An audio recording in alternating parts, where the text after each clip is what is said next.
Welcome to Sema Sports. Sema Sports.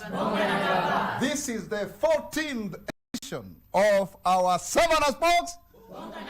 Na leo tuko na story tu poa sana. Tuko na champion wa majenzi ambaye amefanya kila msee, yani hebu umecheki kila msee siku hizi ati anahag nini? No. Wewe wacha hiyo story yako. We have a Guinness World Record. Wacha kiwaru wewe bana. Sasa leo tuko na si nani mwingine bali ni nani? Truphena muthoni. Si ndio? Lakini before we go to the other side, let's see what Gava inasema pia leo. One thing that is very clear is that Jaramogi Oginga Odinga Teaching and Referral Hospital has fully transitioned to a paperless, Afya KE system, integrating clinical, laboratory, pharmacy, and medical records to streamline patient care and reduce errors. The digital system also enables real-time data tracking, improving coordination across departments and satellite facilities, and enhance efficiency and accountability in public healthcare delivery. This is very important because this is what we are doing also with Cabinet. Cabinet is also paperless so that we also save our trees. And that is why we have Truphena today here with us. Also, in addition, the Treasury has approved 255 billion to clear pending bills and boost businesses. This is very important for our people. The government has approved 255 billion to settle long-standing pending bills to suppliers and contractors, easing cash flow pressures and restoring confidence in public procurement. 80 billion has already been released for roads, and 175 billion will be progressively cleared verification supporting business nationwide. Remember, we had actually a business outlay or claims of up to 600 billion, but a good number of them were found to be fake, about 57%. They could not be verifiable. But the rest that have been cleared, now we can see they are being paid. And actually, 98% of these claims were below 100 million Kenya shillings. So it's very, very good. The other thing that is also very good, the government, through the Trade Cabinet Secretary, Lee Kenyanjui, has announced that Kenya's new automotive policy will allow Kenyans to buy brand new vehicles at price equal to or lower than 8-year-old imports. And this, for sure, is because of Isuzu, which has positioned Kenya on the global map as the first country outside Thailand to manufacture MUX model. I don't know whether you pronounce MUX or MUX, with local assembly incentives reducing its price to by 27% from 13.5 million to 9.9 million. If you get this 9.9 million, it's almost the same price with 80-year-old models. So this is actually going to promote affordability and strengthen local manufacturing. So there is a lot that the government is doing, and we remain committed to ensuring that we put our focus on that. As you know very well already, there's an IPO for KBC. Please buy the shares. We want to ensure that we have proper infrastructural development. We are thinking for the country. We just had a very good meeting with the head of the public service, on this issue. So, Gava iko tayari kukusikiza, si ndio? Na ndio leo tunakuja kusema na sports. Sema na sports. Mako kabisa. Truphena. Kuja. Hebu nisalimie. Sasa. Nigotee. You can have a seat. Okay. How are you feeling to be around here? I'm feeling great. Mimi nafurahi na kukutana na wewe for the first time, man. Nafurahi pia. Alafu sijui kwa sababu unajua nakuwa nikiambiwa hivyo, lakini sasa mimi niwe nakwambia. I expected a very huge first kumbe ni kadem tu kazuri tu hivi. Kadogo tu hivi, petite. Yeah. Yeah? Yeah. Wow, that's tupigie makofi kidogo. Hata naona machali wengine wanakucheki hapo wanashangaa hivyo wanaona na wanasema wanaona nini na mdomo. Anyway, Truphena. Yeah. Welcome to Sema na Sports. This is a government podcast. We try to ensure that we relate with the young people because they are the majority in this country. Yeah. And you are our second guest this year. Oh, and we are live on KBC Channel 1. Hiyo ndio idhaa ya baba na mama, si ndio? Hiyo ndio iko ndio tulikuwa tunawote tukiwa wadogo na ndio tuko nayo sasa leo. So tell me now, Truphena, tell us about yourself. Who is Truphena in a nutshell? Truphena is an environmentalist and a forest defender. Before you come to being environmentalist and forest. You know, hiyo ni majina kubwa kubwa. Calm down. Tuambie ulizaliwa wapi, ukagrow wapi. You know, those kind of things. Okay, I'm 22 years. I was born in 2003. Wow. And I was born in Mathera constituency. Mathera? Yeah. In Nyeri County. You know, Mathera is known for, they say education. Yeah. Yeah. And now known for environmental. Changing the trajectory of your hometown, isn't it? Yes. Sasa hata pengine hata kama unajulikana kuliko hometown yako.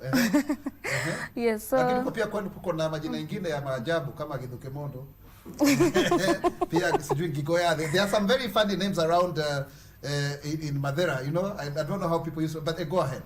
Yes, and I am a Kenyan. And I've lived in so many places. Where is this? I've lived in Nairobi and Kiambu. Kiambu, where in Kiambu? In Ruiru. Ruiru? Yeah. Where I come, you know I'm the Bodongo of Ruiru. So, where in Ruiru have you lived in? There kuna uko kwa Ruiru ndani tunaitanga Runda. Wewe upande wapi uko Ruiru? Nimesahau jina. Ulikuwa mdogo kidogo? Yeah. So where did you go to school? I've gone to several schools, but my high school was in Narumoru Girls. Oh, Narumoru? It's in Nyeri. Narumoru, makofi kwa Narumoru? Yeah. Wewe kama ulienda Nyamunganga no primary school. Wacha pigia makofi Narumoru. They have actually produced a Guinness World Record holder. Yes, yeah. Yeah, and I'm now in campus. I'm studying at MKU. Oh, wow. Yes. Yaani uko kampo? Yeah. Unasomea nini? Public relations. Hey. What a communication makofi hapa. But you know, you've actually done the best PR campaign ever. You know, to the point that even the president and the deputy president, you had to, you know, cut their attention. Yeah. I mean, si umeweza tu sana. Hiyo nilikuwa mara yako ya kwanza kwenda State House. Okay, I've been to State House kama scout. Kama scout. Yeah. Lakini this time you are the, yaani wewe ndio ulikuwa guest tu peke yake, si ndio? Yes. Well, how did it feel to be around the president, mnapanda mti, mnabonga? It was really amazing, especially because we align in matters climate change and environmental conservation. Yes. So that was really amazing that we got to meet in that path. Wow, amazing, amazing, my dear Truphena. And you know what?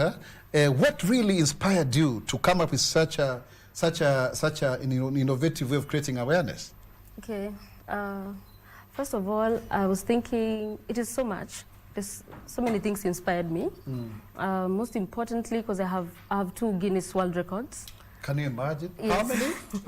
2. Weka hii kidole hivi. Wewe yako ni ya 2 time. Yeah, so generally it's to just create visibility for environmental conservation and then conversation around tree growing. Yes. But I had specific themes for each. And for the first one, it was 48 hours, and it was about mental health and the benefits of tree hugging on our mental health. So are there actually benefits of hugging a tree because when you have mental health? Yeah, it's therapeutic. How? It's therapeutic. It heals your mind. When you have stress. And this time it was mostly mental health issues that are directly involved with environmental degradation. So, and for the second one, it was to create visibility and spotlight for the importance of protecting indigenous trees and also honoring the wisdom of indigenous peoples. So, wisdom of indigenous people. Tell us more about that. What I would say is that we have indigenous peoples, peoples who have a lot of information about the indigenous life and, you know, ancient lives. Like if people understood well about the importance of each trees, like the medicinal values, because there are actually trees that can even heal cancer.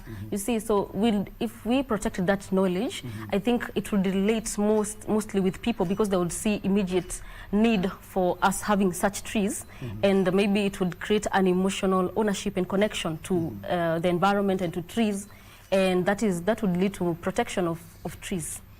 And so therefore, when you talk about mental health, how does that relate now to the indigenous people and their local knowledge? Well, I would say now I think it's about mental health, how it relates with environmental degradation. Yeah?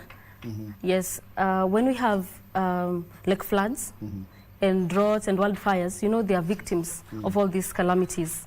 And definitely they have post-traumatic stress disorder. Yes. Yeah, so it heals. Being around nature heals. But now, Truphena, you can talk about healing. Yeah. Why mental health? Is it that you've had a personal experience for mental health, or what really made you feel like you want to talk about what we are discussing today? Yeah, I've had, I'm a mental health survivor, and also I'm living with panic disorder. So it's also a personal story. Okay, so yes. it's also, so you get to panic when you are facing some situations? Not really. Actually, panic disorder medically doesn't have a specific reason. It can come anytime. So you can have a panic attack? Yeah. Oh, okay. Yes. Interesting. Tell us about that, because you see now, hatujui sisi ni washamba ikikuja kwa hiyo maneno. Please take time to educate us about panic disorder. I would really love to know what you would love to know about it, because it's just a disorder. It's, yeah. Anyone like can. how does it manifest? You know, because you see, you are now a champion. Eh? Yeah. You are speaking for so many people who are like yourself. Eh? Sure. And I know, for me, having been in a lot of advocacy, I think it's a very golden opportunity to educate all of us about ama namna gani. Si ndio tunafaa kujua hiyo maneno. Hata naona kuna mrembo anaitwa Hilda hapa na smile sana hiyo maneno. What about it? Okay, maybe what I can say is, first of all, it doesn't have like anyone can get panic disorder.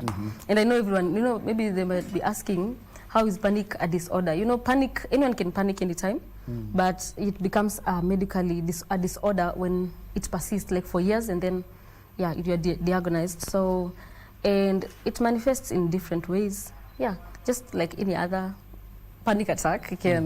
You can sweat, you can drop things, you know, yeah. So I don't have so much to say about that. Makofi hapa, makofi. Yeah. And the fact that you actually chose, you know, that was a way of creating awareness, that's absolutely amazing. So this was your first Guinness record of 48 hours, right? Yeah, it was my first one. Yeah? Yes. So that one was on mental health? Yeah. Oh, wonderful. And since that, then you did that, what then made you to graduate to 72 hours? Them or me? No, you, like now, why did you decide now after 48 hours, then you need to do another 72 hours? Yeah, because I had a different message that I needed really people to get. Now it was about indigenous forest and indigenous peoples. And, you know, this was central to COP30 climate talks. And COP30 was happening in Brazil. So that's where this world record was supposed to take place. In solidarity also with Quilombolas community. They are the guardians of the Amazon rainforest. And also they have a direct connection to the African diaspora. So most people in the Quilombolas community, they are from Togo. Their ancestors, so they have that connection with African diaspora. Makofi hapo. Kwa hivyo umeendea kwa Afrika wenzako wenye wanaishi kwa forest. Yeah. Very nice. Yeah. Yeah, actually there are even some other, you know, I think it's in Paraguay. There are people who are called the Kambakua. And you see them, you know, the way they play the drum and everything, you can actually see they have a connection with the Kamba people here. They look like there is like a lost Kamba tribe. I don't know. It needs to be investigated. Yeah? Sasa hizo nywele zako. Yeah.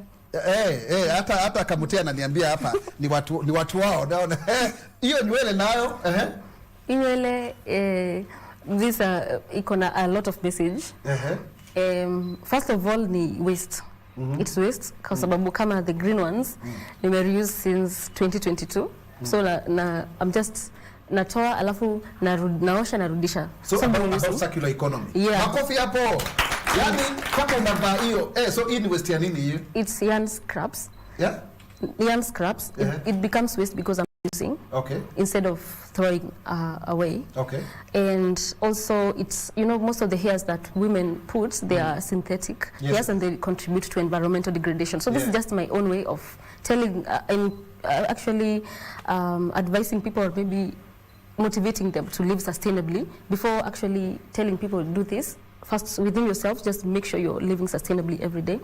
And also the colors have a meaning. Each color has a meaning. Yeah, you're so inspiring. So what do the colors mean? I can see green, although sometimes we are told men are colorblind. Yeah. So I'm sure I've seen green, I'm seeing red, I'm seeing blue. Which other color? Wow. Can we see it? Maybe you can stand if you don't mind.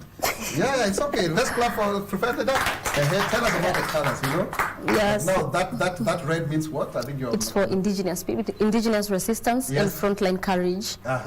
And green is for reforestation, regeneration, and hope. And blue is for water protectors and ocean defenders. And black is for African power, protest, and resilience. Wow, makofi! Yes. Yaani wewe unaona tu makala nafikiri tu ni urembo lakini iko na Can you see the level of intelligence of this girl? Isn't it amazing? Yeah, you really. I mean, so let me ask you, Truphena. Those 72 hours, sorry, I beg your pardon. What inner conviction, emotions made you to hold on to that? I mean, what made you to be tenacious enough to hold on to until they were over? Yeah, it's a love and responsibility I had. Yeah, so it was more than just being there and hugging a tree. It was also standing in for the future we have always postponed. It was just so much, and also I had prepared. Wow. No. Yeah, you have to prepare. Yeah. So the future that we always postpone, that's quite profound. Yeah. Tell us about that. I mean, which future are we postponing as a people? Yeah, it's about care. For the people, it's all around. Just care from us as people. Yes. So we want to live our future now. Yes. Keep on telling people, tunaangalia mambo ya tuifanye sasa environment ndio hii sasa Yeah. And so now you are our 15 billion tree campaign ambassador.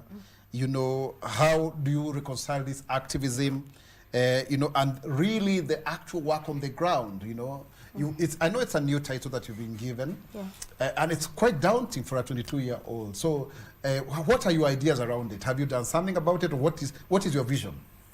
Actually, my vision is just, it has been planting care in people's, because I believe, like you see, symbolic acts like tree hugging, those are just to make people care, and it just builds emotional ownership. You see, if you feel like you own something, you're going to protect it with all that you have. So about the practical thing is, policies, partnerships, and communities engagement is what makes it like they are the ones to ensure that trees are planted and they are nurtured to maturity. Yeah. So you highlight a lot in your speeches about hearts and human conviction to nature. Yeah. How should people be engaged emotionally to such your campaign?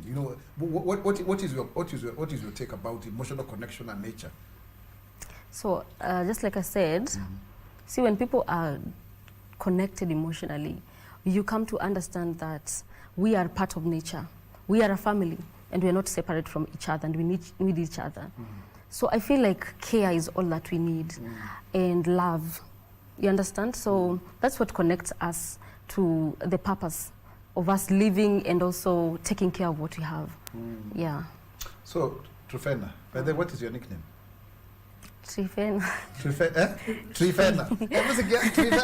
You have a coffee with Truphena? Truphena. Truphena, not true. Truphena. Okay. Truphena ni true, ama? So, Ebu, nikuulize. History of National Tree Growing Day. We are supposed to plant 15 billion trees. Yeah. I'm sure umefanya calculation yako. There was a time I really, wacha nisije hiyo story. Kuna venye nilikuwa embarrassed kama government spokes na hiyo maneno ya how many trees have been planted in a day. Let's leave it for another day. Wait, what is your target? I mean, how many do you think in your tenure? Because you see, you'll be an ambassador for a given period of time. Yeah. I want to hear more, and Kenyans want to hear more. What is it? Because you see, you may not have everything at a go, but how many trees do you really think that you can help us to plant as a country, considering the National Tree Growing Day now is a national holiday, every 10th of October? Yeah, so for me, it's so much I can do, and not alone, of course. This is not it's actually a full band. It's not a solo ride, climate action. So I'm planning to bring everyone on board. That includes even corporates, and with different styles. And also, so actually this month, we're going to launch the first ever Truphena legacy tree nurseries. It will have 100,000 seedlings. Wow, Makofi! Yeah. It's going to be, it will be in a school called Moiquita Girls. Moiquita? Yes. Uko Thika? No, it's in Nyeri. Nyeri. Yes. Makofi! More gas, mujitayarisha, 100,000. Yeah, 100,000. Yeah, so like 60% will be indigenous trees. Okay. 30% will be fruit trees and 10% exotic trees. Oh, wow. Yeah, so that's what's the long-term plan, to have those kind of legacy tree nurseries, because they're going to have like, each year they will produce 100,000 seedlings. So that means a lot in this campaign. Also, I don't want to talk about this, but on June 5th, we're going to do a lot. We're going to have a mass action that involves an attempt to plant 1 billion trees in one day, 24 hours. Wow. Yeah, I know it looks ambitious, but yes. it has... I mean, that's the only way you can make a difference. Makofi hapo? Yes. So it's going to be like an activism. It's actually a world record. It's a world record. It's a world record? Yes. Wow. Amazing. Yeah. So, yeah, involving people differently. Also, we're going to involve corporates. Yeah, corporates, especially those that contribute to this kind of degradation, so that they can pay up for the loss and damage. They can also give back, yeah. Wow, wow. So who has come out to support you, other than government? Are there some NGOs, some corporates that are working with you already? I would say foundations at the moment. Yeah. Maybe you can mention some of them, because it's good to give them a head. Actually, let's mention Manu Chandaria Foundation, that's going to establish that tree nursery. Oh, wonderful. Manu Chandaria. Tupigie makofi. Manu Chandaria Foundation. That's very good. They've done a very good job. Yeah. Wow, wow. And please, we are calling out for many other people to come and support Truphena. If you're watching and you're out there, this is a young lady who requires all our support, isn't it? Yes. So that she can do, and Majenzi, si ndio tunakuwa tukisema kuwa involved, eh? I mean, who can be a better example of representation than three? No, not true. Truphena, you know? So what are you calling that 100,000? You say it's Truphena what? Truphena Legacy Tree Nursery. Truphena Legacy Tree Nursery. Yeah. And the president, President William Ruto, said the problem that we have is about those nurseries. Having enough seedlings, that can actually be available for that. So really, thank you very much for contribution. Yeah. And I'm sure very well that we are going to work together. Now, how do you define your success with regards to this ambassadorial role? How has it changed your life now? Because, I mean, let me tell you, Truphena, everybody is hugging at 3. Na sasa boy child anaonewa sana. Naambiwa tafuta challenge ingine. Hii ni kama imeenda na nani? So hold your thought there. Yeah. We are going to come back and tell us what you feel when you see everybody trying to also, because, flattery is the best. I mean, flattery, imitation is the best form of flattery. Keep it here. He is Sema na Sports. Sema na Sports. We will be back shortly.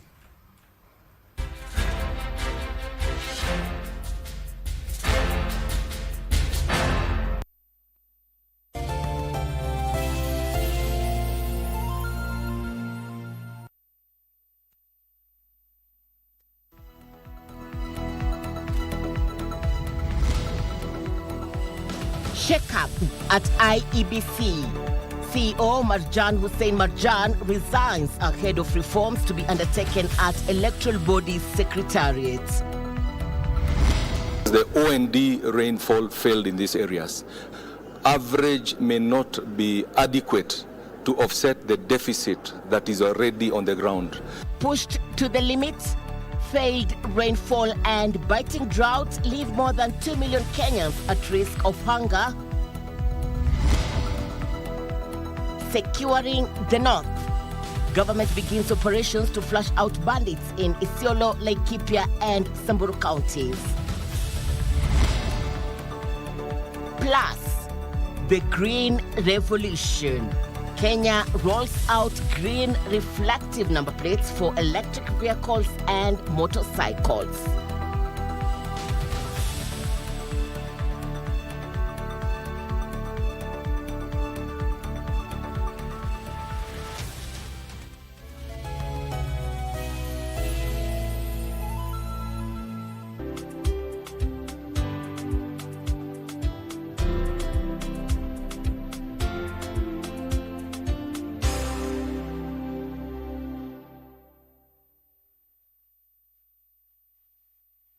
A historic moment unfolds as Bomet University attains its official charter, marking its formal recognition as a fully fledged public university. The event will be held on Wednesday, 4th of February 2026 at Bomet University College and will be graced by His Excellency the President, Dr. William Samoei Ruto, President of the Republic of Kenya. This milestone signifies a new era of academic excellence and transformational learning. As a chartered institution, we are committed to offering accredited programs in education, business, social sciences, agriculture, and technology. Admissions are ongoing. Bomet University, a charter for excellence.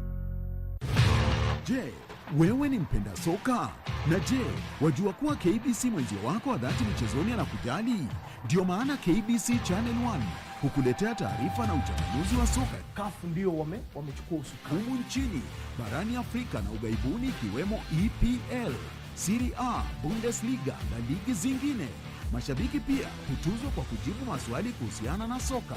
Swali letu la leo. Haya yote ni kwenye kipindi cha Dunda Dunda kwenye KBC Channel 1 kila Ijumaa kuanzia saa 5 asubuhi hadi saa 6:30 mchana.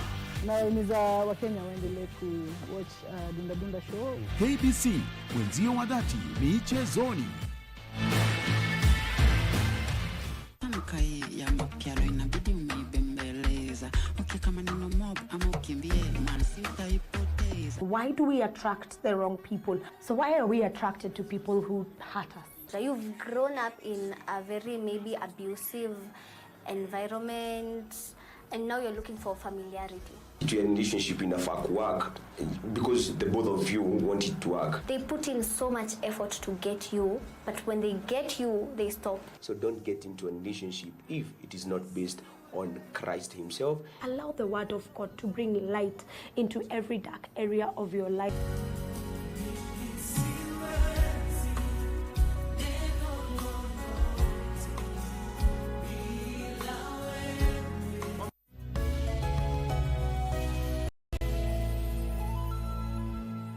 How are you doing on TikTok?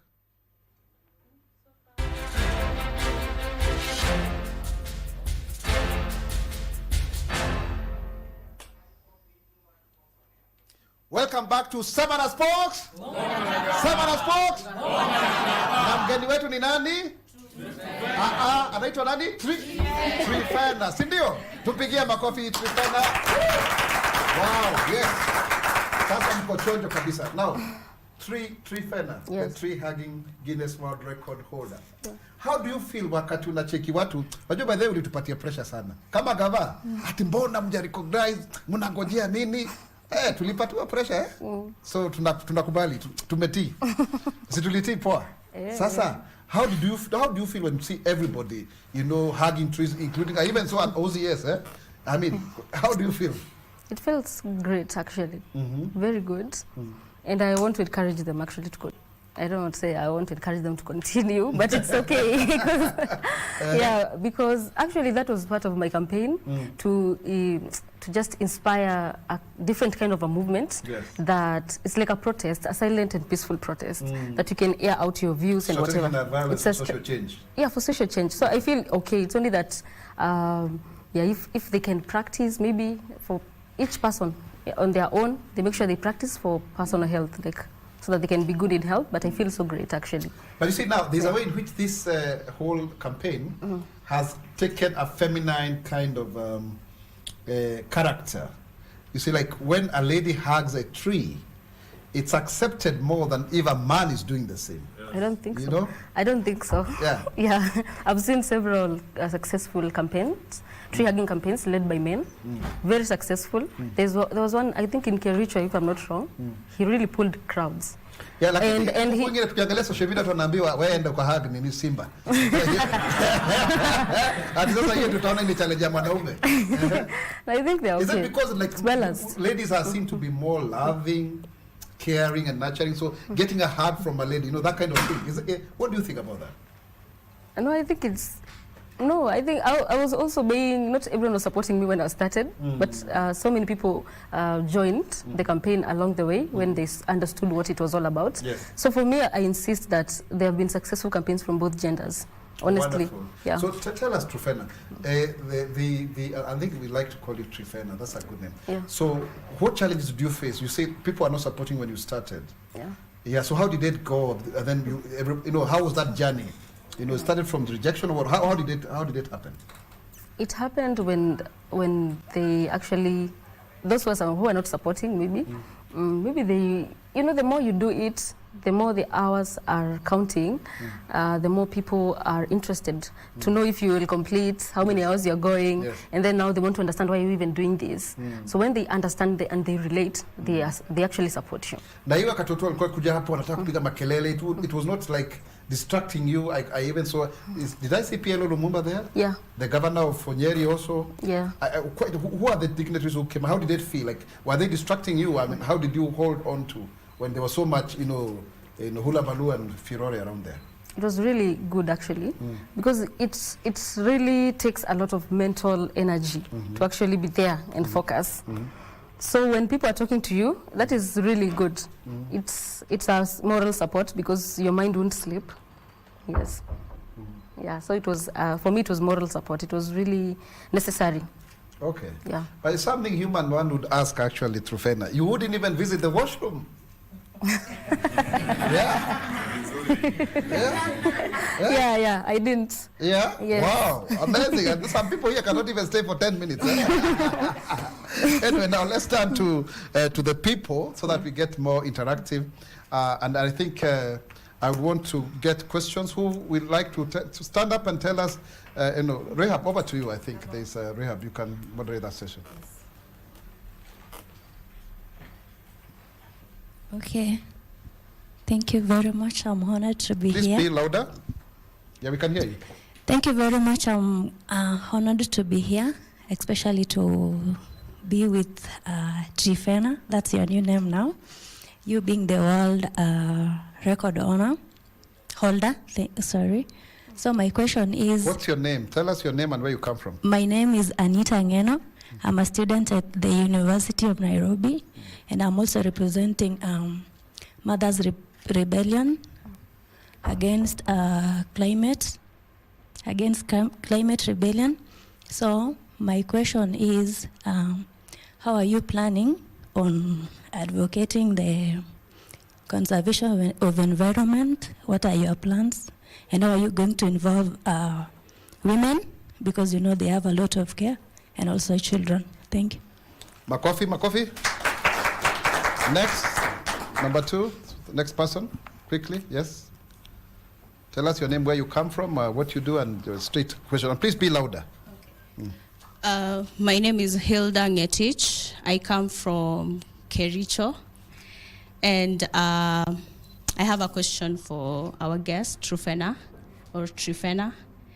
Okay, as a country, how can we balance economic development with the urgent need to conserve the environment for our future generations? How can we balance it? Makofi. Thank you very much, Hilda, from Kericho. Next. Boy Child Sasa. Thank you. I'm so happy to be here. My name is Samuel Odhiambo. I come from Nairobi. I'm a climate activist and founder of an environmental organization called Climate Awareness Defenders. We've been with Truphena in many forums, but today I want maybe if you can give us your view or your opinion, how you're planning to work with community-based organizations which are in tree growing or tree nursery initiatives within the country, and even those who are working under Climate Works, which have some such kind of programs. Thank you. Makofi Odhiambo. Yes, let's have the next one. Yes, your name, where you come from, and what you do, and then the question. Thank you so much. My name is Peter Kipkirui. I come from Bomet County, and I'm a published author. Dr. Maura, you like surprising young people. He surprised me by being the guest of my book, Daddy Game. Yeah. Now I remember. Thank you, Peter. Nice to see you. Yes, thank you. Truphena, congratulations. You're doing a good work. Now, my first question is, when you started, people troll you so much in social media, and there were various perceptions. maybe first, how did you feel?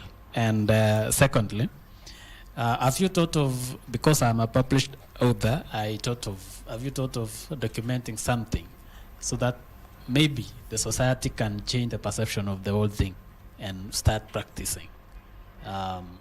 Yeah, if you can do a book of the whole thing to make sure the society get the process and how it helps. Number two is on mental health awareness. I'm heading an organization where we champion for mental health awareness called the National Leadership Hub Africa.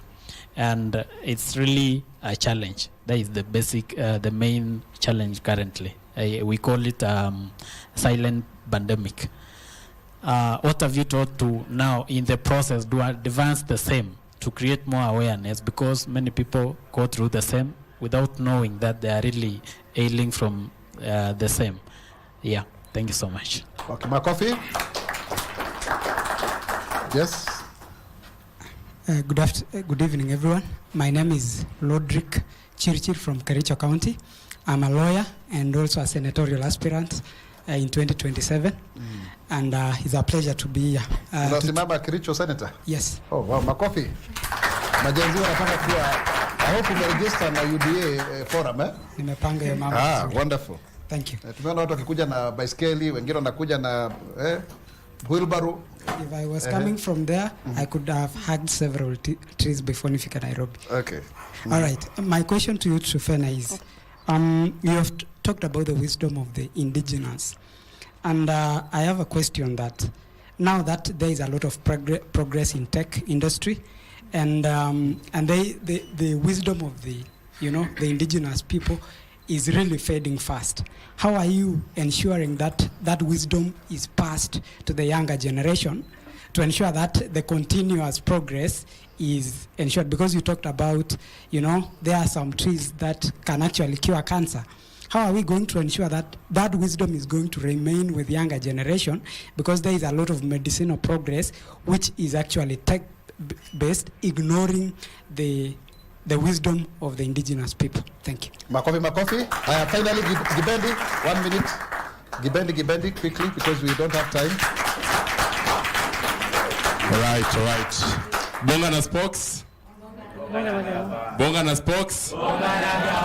Sema na spokes. All right, I want to take this opportunity to first appreciate this noble program. Iko fiti sana. Unaona hapa kumeja ma youth, because we feel the connection with this program. Good job, spokes. I want to appreciate this young lady. I want to pretend that I'm seeing her for the first time. I knew her when she was, I think, 18. And it has been quite a journey. Alianza kusema story ya kuhug miti kitambo. She used to tell young people about hugging trees long time ago. Lakini ilikuwa akiambia wasee wa hug miti, those guys are here, they used to tell her acha stories za bangi. So I want to congratulate Truphena and ask her a question. How long does it take? What does it take to stick to what you believe in until the world is able to see? Because you have been a motivation to not just myself, but to a lot of young men out there. My name is Gibendi Moslin, director and producer at Space Productions. Thank you. And by the way, we've done over how many schools so far? We are doing Uzalendo campaign in schools, and we have done over 120 schools. 120 schools. How many kids have we been able to reach out to? Last year we reached 72,000. This year, I think we have added to that, we are around 74,000. Yeah, Makofi kabisa. Fast. Now, we don't have time. Time is not on our side. So, Truphena, over back to you. Yeah. You have about 5 minutes or so to respond to. How many questions? 6, 7? Yeah. Okay. So, I think I didn't get the first question clearly, but I think it's about how we're going to involve women in climate.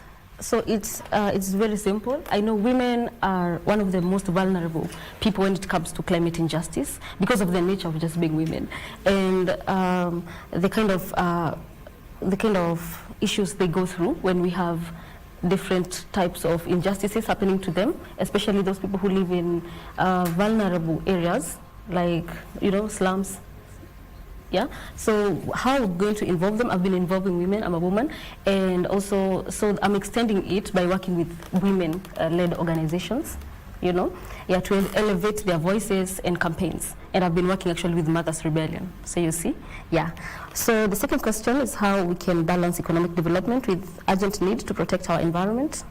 So I think, yes, we have need to protect our environment, and also we have need to also develop. And sometimes we know women, like cutting down of trees, we know we shouldn't cut down trees to facilitate development. But again, there's still need to use the trees, you know.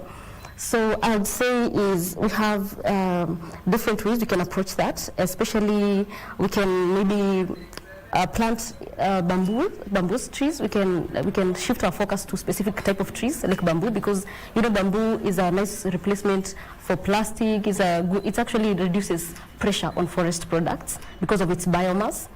And also when we are cutting down trees, let us look at the need, because for example, if the main reason of cutting down trees is because of concrete and money, you know, that is not a real need. Okay, so we balance the needs. Number 3, how are you planning to work with CBOs? Okay, just engaging them as I have been. I've been engaging also your CBO. So yeah, it's in making sure everyone is not left out, especially youth-led CBOs and organizations. Yeah, because I believe that youth act when they feel trusted and included. So I've been working with young people, I'm a young person, and I'm continuing to work with young people. So number 4 is, how did I feel about the trolls? Of course, no one feels great about being trolled, but honestly, it doesn't affect me so much because I was prepared for this. And usually, it's just staying away from negative energy. That is part of my preparation towards all the world records I've been doing. It's staying away from negative energy, literally. So I just hope that everyone who has been trolling me will just hug a tree, will come across a tree and hug it and, you know, detox. And they will feel good about themselves and make other people feel good about themselves. Yes. So, mental health pandemic, if I've thought of writing a book, yes, I'm actually writing a book about my own life. You know, people really want to know about me, and I'm not the one to always give sob stories, but I can give them through a book. Yes, yeah, I've thought about that. And yeah, also elevating the conversation about mental health. Yeah, I think I've elevated it in the most unique way, putting it on the Guinness World Record so everyone is able to relate and come across that message forever and ever. And yeah, it's part of my journey, it's part of me. And I actually talk to people also. And I believe that we're going to, you know, achieve this together. Number 5, wisdom of indigenous people, how to ensure that it doesn't fade. Through advocacy. You see now, you people have known that there's an indigenous knowledge somewhere, and it says such things, and also campaigning for such conversations to be held in policy and program spaces like the UN. So you see, even actually this was the first time we had such a conversation at COP, United Nations Framework Convention on Climate Change, COP in Brazil. It was center. They were literally talking about indigenous people, and yeah, and also using art to pass the message, like books, like you said, and music. Yeah, because I know that is the greatest communicator and can relate also with young generations. Yeah, and what does it take to? I think it's the last question. What does it take to hold on to what you believe? Okay, so just understanding that's what you're living for, and when you're aligned to your purpose, the purpose of why you live on this earth, because I feel that is literally my purpose and my calling. So if you're aligned to your purpose, you will just live for it forever, and the world will come to know about you, and they will appreciate you, and they will follow you. Yes, I think that's the best answer. Makofi. This girl is very intelligent. Don't you think so? Yes. She's extremely intelligent. Producer wangu Kamutea ananiambia ati ulihug hiyo mti kweli ama ulishikilia? Anashangaa. Nilihug. Ulihug kabisa hivi? Yeah, you know, a hug is a close embrace. Yeah, and both your hands, like they were like this. I was hugging. Yeah. Oh wow! So maybe we get 1 or 2 questions, just only 2 from social media, because we only have less than 2 minutes. Rehab, quickly. Hi, Truphena. Patia kwa Kiswahili tafadhali. The questions are in English, sir. Sorry. Hi, Truphena muthoni, HSC. We have a few questions for you from our social media viewers. The first question, how does your work as a 15 billion tree ambassador directly impact climate change and local communities? The second question, what's one thing that you wish every Kenyan knew about environmental conservation? Thank you. Okay, so the first question is how my work relates with, I really didn't get it correctly. How does the work relate to what? Rehab? Excuse me? The first question is not clear. Quickly. The first question, how does your work as a 15 billion tree ambassador directly impact climate change and local communities? Okay. Okay, yes. Go ahead. So my work, I believe it's about tree planting around that. So it directly impacts communities, and it's through, like for example, through Truphena legacy tree nurseries. So you see, when the students are able to plant fruit trees, they're going to support them in feeding and also getting income. And actually one of the plan towards that legacy is helping the school. The money they'll make through those seedlings, selling, whatever, it will be for sponsorship, scholarship in their schools. Like the Mama Rachel campaign. Eh? Yes. So thank you very much, Truphena, because of time. Kuja hapa sasa. Tupige makofi. Sasa nataka tuangalie ile kamera pale. Tuseme hii ni Sema na Spokes, bonga na twende. Hii ni Sema na Spokes, bonga na gava. Sema na Spokes, bonga na gava. Alafu tumalize tuseme mimi ni Mkenya mzalendo. Je, wewe? Mimi ni Mkenya mzalendo daima. Twende.